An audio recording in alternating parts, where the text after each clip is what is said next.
আসসালামু আলাইকুম।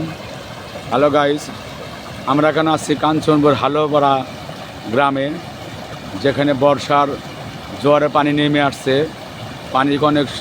পানির অনেক শব্দ, অনেক ছন্দ, অনেক সুর, দেখতে লুকিংটা অনেক সুন্দর। মনে হচ্ছে আমরা কোনো সিলেটের প্রাকৃতিক ঝর্ণা দ্বারা চলে আসছি।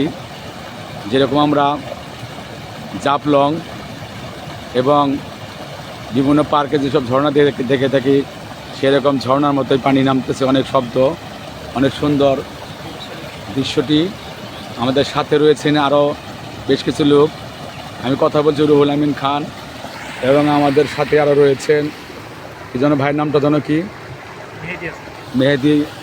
মেহেদি হাসান। সাথে আরও আছে কি যেন নাম, তোমার নাম? আলভি আছে, আরও লোক আছে, সামনে আছে যে জুয়েল ভাই আছেন। অনেক সুন্দর দৃশ্য, অনেক সুন্দর লাগছে, অনেক সুন্দর একটা দৃশ্য।